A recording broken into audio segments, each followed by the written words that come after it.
All right, so I mean, before we really get stuck into it, if you could just each summarize your start in the scene to now, the educational and professional steps that you took from beginning to now. We'll start with Milo. You want me to start? Yes, please. The way this whole thing started for me was I left university, I started working. What did you study? I studied journalism. I was sort of DJing a little bit at university. I wrote a bunch of letters and CVs, sent them all out when I left university because I had no idea what I wanted to do. I ended up working at Defected for Simon Dunmore for 3 months.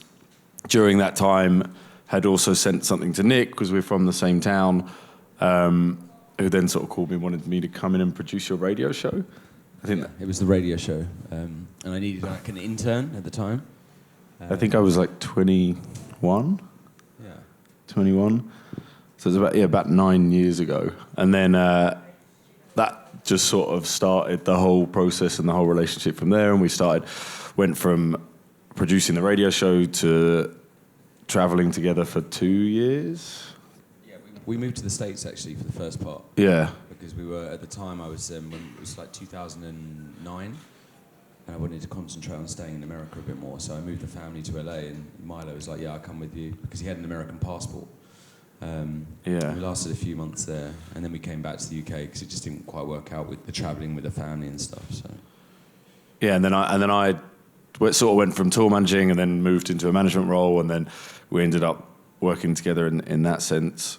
And I guess that's been about 5 years since then. Yeah. I mean, just an observation. It seemed, we spoke earlier with Mary about the value of an internship.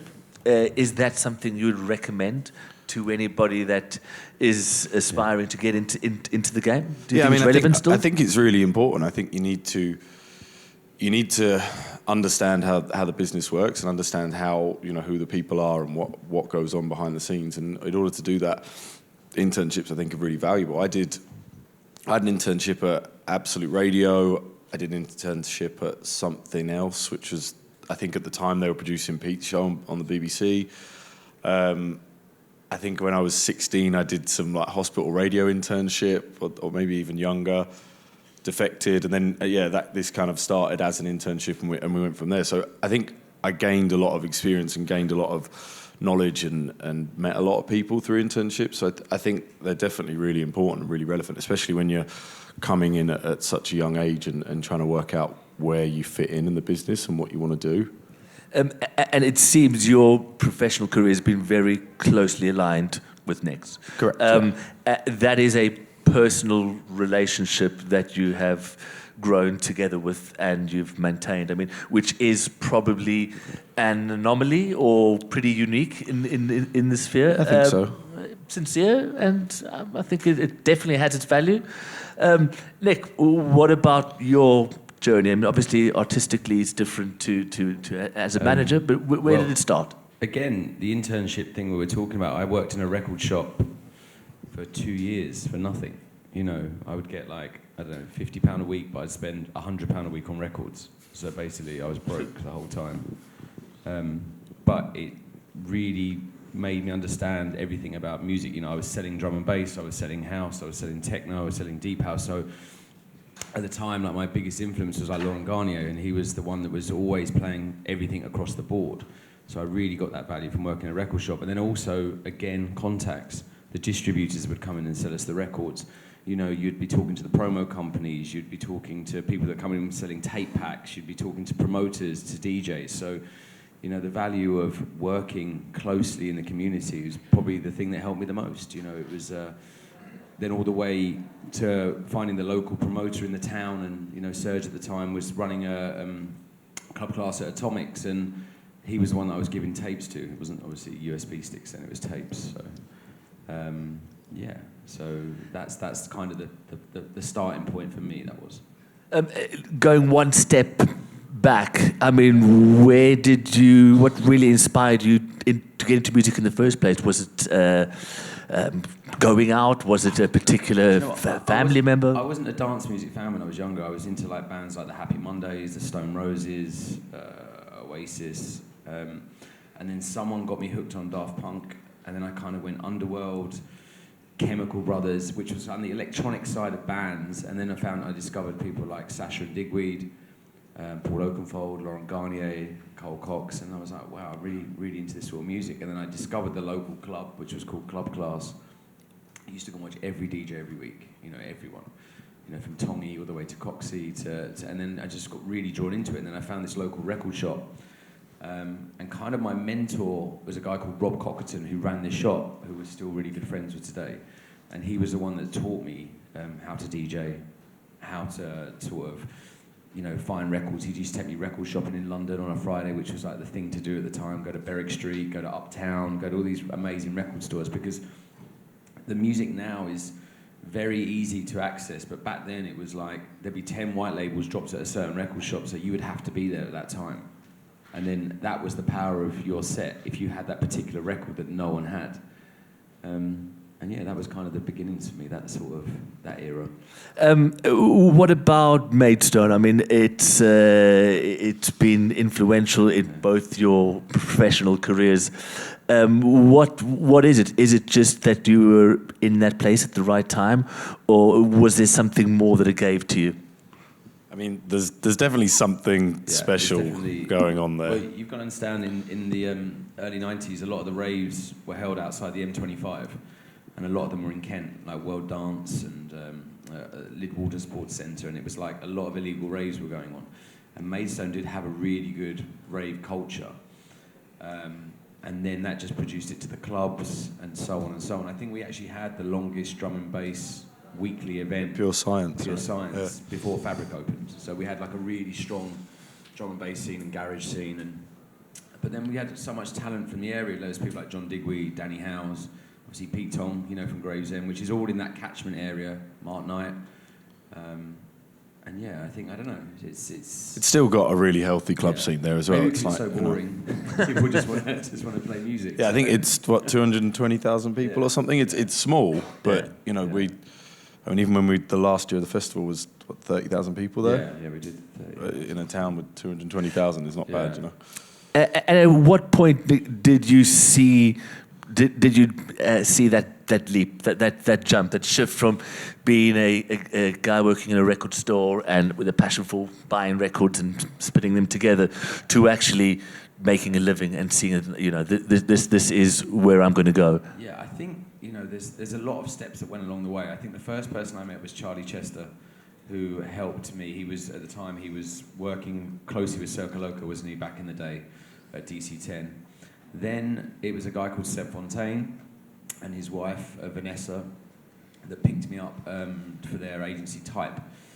She told me that I needed a US agent, and I went, okay, and I became really good friends with Dubfire at the time, and he was part of Deep Dish because I was doing producing under Skylark, and they were playing all my records.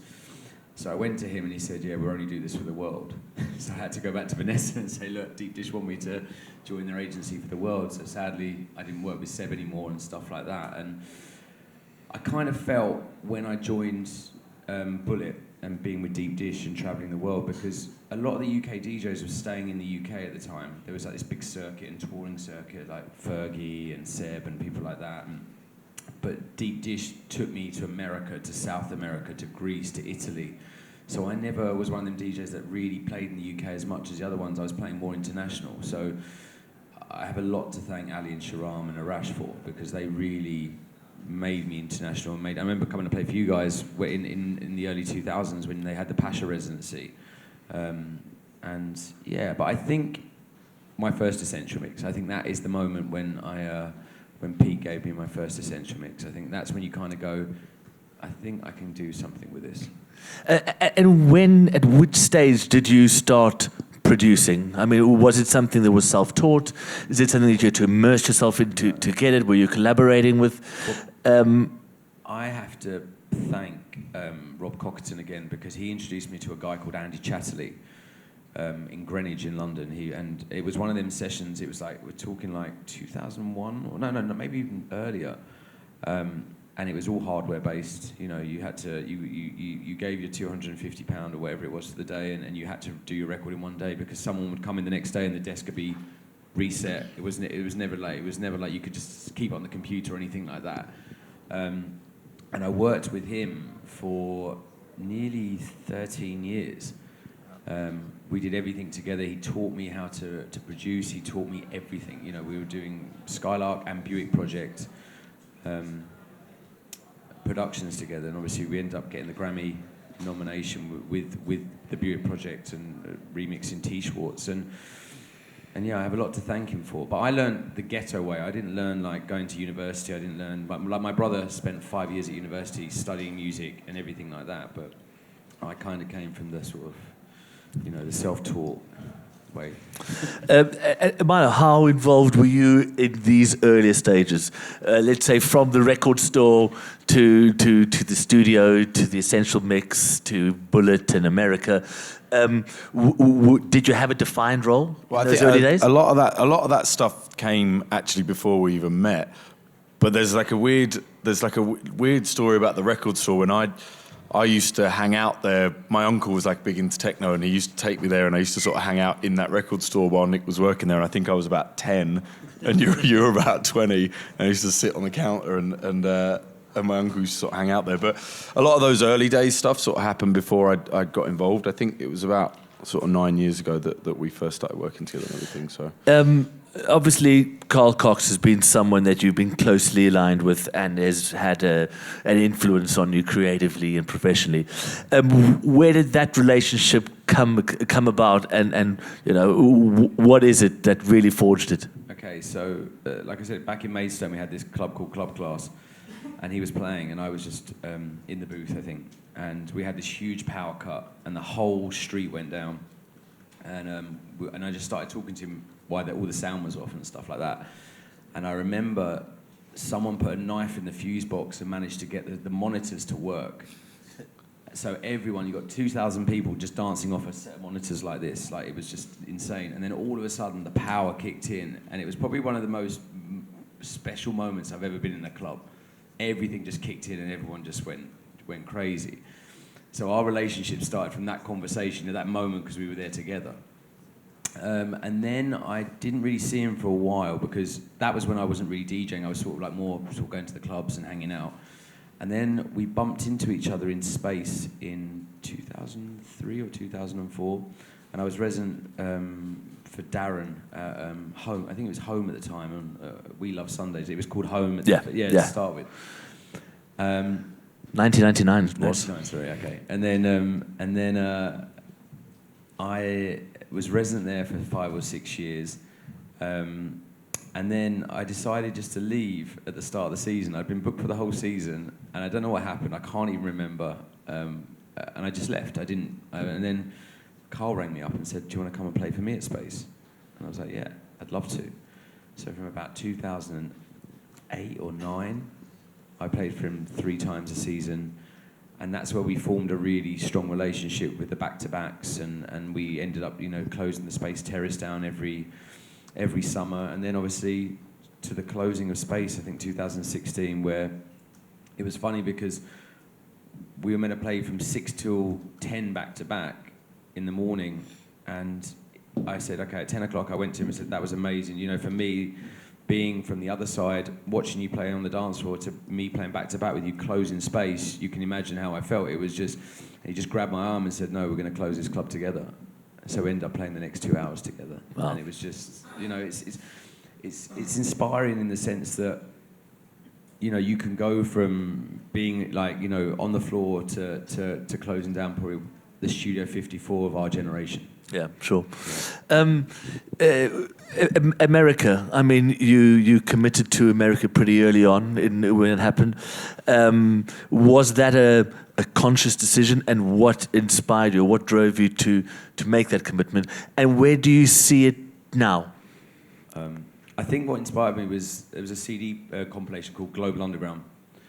And it used to be like Sasha from San Francisco, I think Deep Dish from Toronto, and I was like, wow, you know, I spent my whole life pretty much in the UK, I just want to go and see what it was like. And it was insane. It was absolutely insane. It's like you could literally go on tour for a whole year and not do the same place. It was just nuts. And I was lucky because I was Deep Dish's warm-up, and they had sell-out shows everywhere. And it was more taking Ali and Sharam's lead. They were the ones that said, look, let's do this. This would be great for you. This is the perfect situation for you. You know, we're doing sell-out shows. You can come along, play before us. And then they would always let me play back-to-back with them at the end, which is super nice as well. So yeah, I just generally built up my career, you know, because people didn't know who I was. It was just basically tagging on the back of Ali and Sharam. The internet wasn't as powerful then as what it was now. So, and my records were just starting to come through at the time under Skylark. And yeah, when you say how it was then to now, it's no different than to how probably Ibiza is then to now. You know, it's just popular culture now. It's pop. It's people. You know, it's the festival. The festival's like now. You know, like you look at EDC and you look at Ultra. When we first started doing Ultra, I think it was like 8,000 people. Now they're up to like, what was it, 50,000 a day? It's huge. 50 huge enough. 60. And are you still based in the US? Have you moved back to Europe? Do you share your time? Milo lives in Los I'm Angeles. in LA. Yeah. And Nic's just in London at the moment, right? But Yeah. I mean, I think the States is probably more relevant now than it has been over the last 10 years. It sort of goes through waves, but right now they seem to be having a bit of a moment with dance music particularly, which is sort of exciting for the country. There's a lot of the business side of music is definitely over there now, but you know, I think everything, same with Europe. Europe sort of had its moment, then it went down and then it come back up, and you know, just generally the whole scene is bigger now than it's ever been, and I think as a result of that, America being, you know, a big country, has obviously risen up. And do you think because of your long-standing personal relationship, you're able to confront and challenge the artist more than perhaps other relationships do? I mean, do you find your responsibility to manage him as a person or manage him as a career, being a friend and a manager? I think it's sort of the same thing. I think it's like the two are very, you know, it wouldn't work as well on a personal level if we weren't so close on a business level, and vice versa. It sort of the two feed off each other, and I think that it's very important, at least for me, to be very close with my clients. And I think that, you know, when this started more as a friendship in the beginning, and then it turned into a management relationship, it was never, you know, I never sort of walked in and was like, I want to manage you. It just sort of evolved that way. And I think the one thing I'd say is that the most important thing in this industry is trust. Yeah, totally. And I don't get involved in the business side.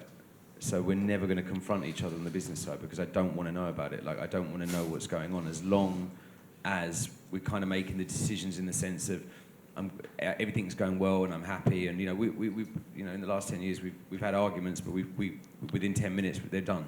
You know, we talk and we have a constructive conversation about them. But with that, as an artist, the whole point in having a manager and an agent is not to worry, let them do their job. Because if you're worried about what they're doing, then there's no point in having one, because you're doing two jobs at the same time. You know, you should just be concentrating on touring and making music. So I think that's... So who gets up early or stays up late for your calls? Well, this is the thing at the moment. Well, I mean, I just seem to be living in Europe at the moment. Actually, I've been here for like 3 months. He moved 2 years ago to LA, and I think the first few months were a bit obviously difficult with the timings, because when you wake up in the morning, that's when I'm definitely the most creative in the morning. I wake up and try and do stuff, and Milo was ringing me up at like 6, 7 o'clock, and I've got the kids, and they're like, and it's like, I can't talk now, you know, but now Milo gets up super early. So. You know, I'm up and out like 5, 6 a.m. and we sort of do all the calls in the car and figure it out. And one part of your career which is stood out has been your back-to-back sessions. I mean, you seem to have forged a lot of relationships in the DJ booth, playing with back-to-back with someone else. Is that something that was conscious, and is it technically or creatively a challenge in any way for you, or is it something you feel completely comfortable with? I think the most important thing when you're doing back-to-back sets is the relationship with the person. I think the music is relevant and irrelevant at the same time, because when I was doing my back-to-backs with Joris, mine and Joris's sound was pretty much quite far apart, but for some reason, where we had such a good friendship and a good bond and a good vibe, we managed to meet in the middle, and it was something quite special, especially when we did the La Familia residencies at Ushuaia. You know, we were finding the middle ground with our music. I think you always got to be on point, because you don't want to let your kind of back-to-back partner down and stuff. But I definitely say the easiest one is Carl, because I don't even need to think twice with Carl. You know, it's sort of, it's just good vibes, easy. You know, I know pretty much the next 3 or 4 records I'm going to play once he's played one record. You know, but it's down to personality. I think it's down to friendship. Then, I mean, here you took a while to complete an album. I think longer than anyone. Well, yeah, 10 years or something like that? Why? Just terrible. Well, I am. Like, I'm probably like... indecisive or just... No, I'm just self-conscious, and I'm just like, I know there's way more talented people out there than me, and way more people that can do this way better. So the problem is I'd listen to my music, I'd go and listen to a Jamie XX record, and I'd be like, well, that's terrible compared to mine. Like, mine would be like, and so I'd throw it away and start again. Then we kind of decided, let's not listen to anything, let's just write the album. So I spent the first sort of, obviously, I think it was roughly over 10 years. So we'd probably written like 300 demos over the course of... It was way more than that. Yeah, over 10 years. And then I was like, right, I've got to finish this. So within 2 years, I sort of blocked some time off. It's the touring. The touring's the hardest thing as well, just trying to be creative in the studio and touring at the same time. So we just toured in the summer, and we blocked a lot of the winter sessions off, and we wrote in the winter. And it was great. You know, I finally felt confident. I got to work with some amazing people on the album, who inspired me and made me. But I don't care what anyone says. Like, no one can be happy handing their album in. No one. And during the process, Milo, were you supportive of the discarded and undecisive work, or were you pushing him just to get it out now? Well, I think there was so much material that at some point we just had to sit down and go, okay, well, let's turn 500 into 300, and then let's turn 300 into 100, and then let's turn it, like, eventually get it down. And then I think in the end there was about 25 records, and we sort of went through and portioned off some that will probably end up in the next 10 years turning into something else. We find them now, like, on like hard drives around the studio, and we're just like, oh, we should have put that out. We're like, I'm pretty sure if you listen to your Skylark stuff from back in the day, because it's so relevant now. Totally, yeah. Completely. But at the time, it doesn't feel right. Because I think with an album, you want it to flow, and you want it to make sense, and you want it to kind of be on the same level. So there were tracks that probably wouldn't fit the album, but would fit something else. So, but like you say, it just comes back and... And then you've also set up a record label. You do parties. You have your name to party. I mean, is that something that you manage with Nic? I mean, setting up a label. Is it something that you think is necessary, and is it a useful tool? And then so to setting up your own nights and events. Well, I mean, I think the label side, like about sort of 6-7 years ago, we used to work on it a lot together.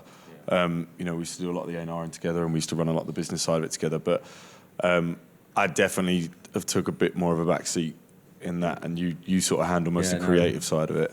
I think the problem, we're coming up to our 200th release on Saved. And it's 15 years now as well. 15 years this year. But I get sent so many good records by so many young artists, and I just, you know, you play them and play them, you feel the need that you have to release them, because it's like, for example, Simone Liberi is the new guy that's on Saved, and he's just making some amazing music. And if we can help, you know, with the output, and obviously it benefits us as well, because the label still stays relevant, and we still put out new artists and stuff like that. And I think it keeps the scene, you know, where it should be, with fresh new talent. The team's also like evolved a lot from when we used to do it. It was just kind of us and your brother sat in a room figuring it all out, and now, you know, we have a whole team that run the whole business, so it means Nic can just be creative with it. No way. And the night, I mean, you have a new night at Ushuaia this year. I mean, you've been there for a while. How involved do you get as a promoter running the night, or are you more a guy, let the team take care of that, I'll rock up and spin the records? Milo has to make me go at the back all the time, because I stand there just sort of pacing. You know, it was, you know, again, it goes back to Carl, when it was him that when he used to do his night on the Tuesdays, he would get there at the start of the night, and he would say hi to all the DJs that are playing, because the whole point of it for me is I'm inviting all my friends to come and play. So unless my flight's delayed or I can't go because I come in late, I'm there from pretty much doors open because I want to make sure that everyone's having a good time, and I think that just comes down to caring about the night and stuff. So. Before we go on to your next projects and what else we have, what bit of advice could you give to anyone that's starting in the game now, either as a DJ or as an artist manager, from your journey? I mean, what do you think is a single most important or valid bit of advice that you can give to someone that's just aspiring to greatness? I know it sounds a bit corny, but I think patience, I really do. I think that you should want it because you enjoy it. You shouldn't want it because you want to be like everyone else. That's the way I look at it. It's get your influence from everything you love, but make sure that you create your own sound. Because if you start copying, people will catch you out and it'd be disposable, and you don't want to be disposable. You want to be, I'm blessed that I've had a 20-year career now. I look back now and I'm like, wow, it's been great. It hasn't been easy. There's been moments where it's been up and down, but if you generally love it, just stick to it.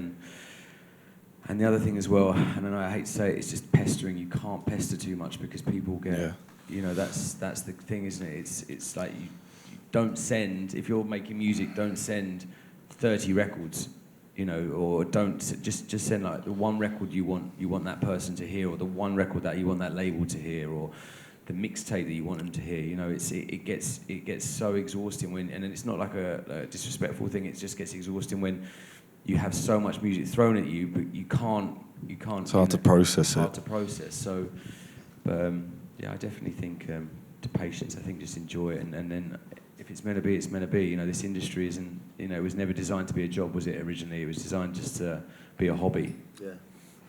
Milo? I think not underestimating the power of relationships. I think that, not sort of burning bridges is very important. I think, realizing and being aware that at some point in your career you may get to a juncture where someone could help you or you could help someone else. And, we still have, I'm still in sort of daily talks and daily business dealings with people that I met during internships and, people that I met very early on in my career that we're still very good friends and we still do a lot of business with. And I think that's really, really important. There's a lot of people in this industry that are too quick to sort of burn bridges and too quick to walk away from situations instead of sort of figuring out the right way to resolve things. And I think that's really important to sort of keep those relationships intact.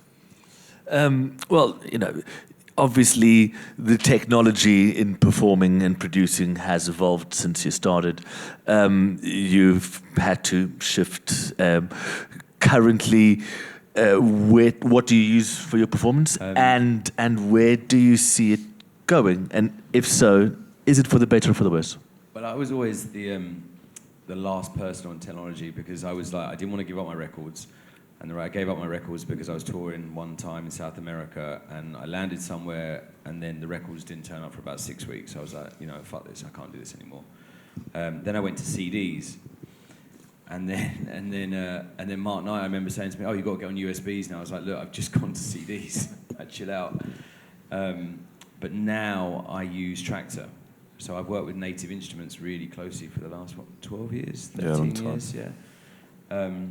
Controlling off turntables or off CDs? Off CDs, so it's all timecode CDs, and I use the F1 to trigger samples and the X1 for effects, and it's been perfect for me because I think for me, where I'm traveling a lot, I love the fact that I've got my laptop and I can do my edits on my laptop. I can arrange my my music within iTunes, and I just find that process for me works. It might not work for someone else, but it's definitely the thing that I've actually felt more comfortable since vinyl, because vinyl's probably been the one I've been most comfortable in the early days because I'd never have to read a track. I could look at the label, I could look at the colour of the sleeve, and it'd just be like, right, that's the one, that's the one, that's the one. But with Traktor now, it's I've got it down to a T. And production? Are you still using similar methods, similar tools and instrumentation, or? Well, I was taught on Pro Tools, and I don't think I've used Pro Tools for like 10 years or 12 years, and then I jumped to Logic, and then I shifted to Ableton. So I do everything for Ableton now, pretty much everything in the box as well.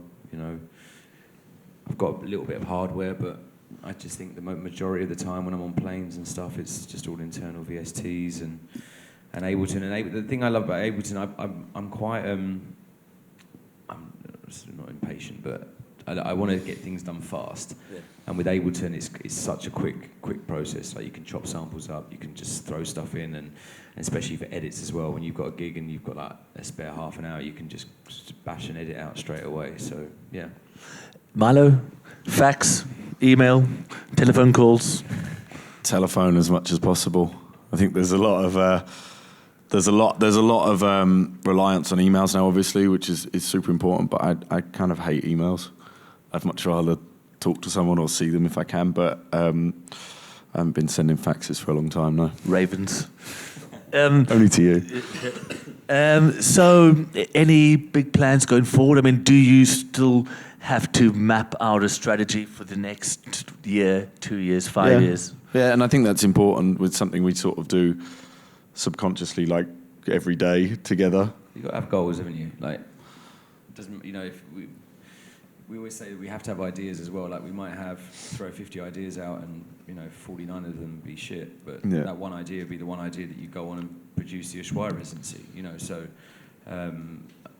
we're constantly trying to sort of think of new ideas and mapping it out, in terms of touring. I think, especially for me, I have a family, so, it's different when I didn't, I could just go anywhere I wanted to, but now I have to sort of be conscious about school holidays and, it's the reality of my life in touring. So, do you find it difficult, or do you maintain the same passion that you had when you were working in a record store in Maidstone? I mean, have your passions changed towards in the electronic music? The stress has changed.